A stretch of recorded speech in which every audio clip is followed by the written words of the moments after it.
Joining me right now, former CIA Director, Ambassador James Woolsey. Good to see you, sir, as always. Let me start with this point, because I don't buy this. You know, McMaster's saying we're out of options. We're not out of options, because China's still there, and we haven't even begun to tell China really how we feel.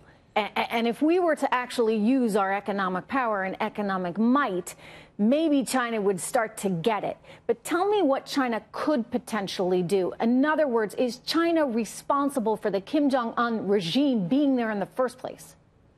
To an extent, yes, it is responsible for it being there as a derivative of the North Korean land that was held at the end of the Korean War. But I think China could do more. This 70% figure on oil suggests that there's room for some substantial more cuts in North Korean oil. But once you've done that, if you've knocked out 90% of their trade and 90% of their oil, let's say, it's going to be hard to figure out exactly what you could do to move them any further if they're willing to absorb that for their people, because that falls very heavily on the North Korean people. China is, however, I think you're right, that China is the key to this. It's only if we can get China moving with us and taking some decisive steps that this is likely to get settled peacefully. There's the Russians are not going to help us, to put it mildly, and the Chinese may.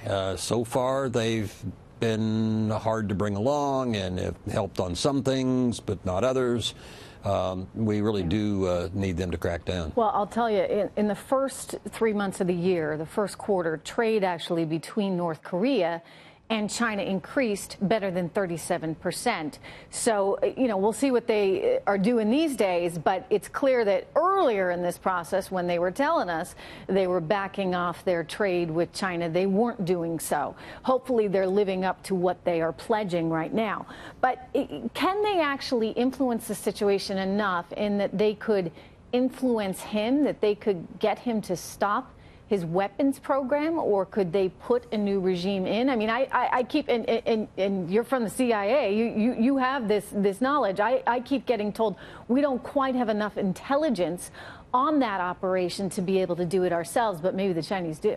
Well, we never have enough intelligence on anything that we always would like to have more. I think that our main lacking here is probably not, though, intelligence.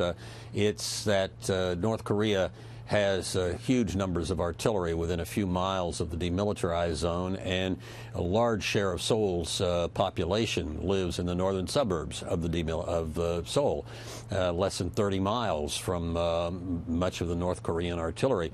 So one doesn't have to use missiles. If we had a conventional warfare exchange with North Korea, there would be tens to hundreds of thousands of casualties on our allies' side and probably tens of thousands of casualties on our side.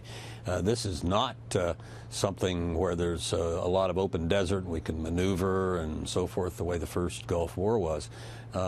This is a militarily very, very challenging situation. All right, but I go once again back to dealing with the character himself, Ambassador. Do the Chinese have the capability of moving in and basically deposing him, putting him off in the corner somewhere and putting a regime that would be friendlier to the world in place? They have that capability, but I don't think they want to do it. I think they're more or less happy with continuing to stir the pot a bit with Kim Jong-Un and holding him in reserve, but not going all the way along with what the West wants. Well, then that's the answer. I mean, that's the answer. If they don't really fundamentally want to do it, that's where perhaps we make them want to do it, Ambassador? Fundamentally want to make them do that because economically they're going to pay a price? I'm talking China? It would be good to be able to have that kind of leverage, but that sort of leverage is not easily obtainable. China, for example, is seeking to dominate the South China Sea by building new islands and so forth. They are likely to want to continue to do that almost no matter what we do or say. All right, Ambassador Woolsey, thank you very much. Good to always get your side of things and analysis. Appreciate it.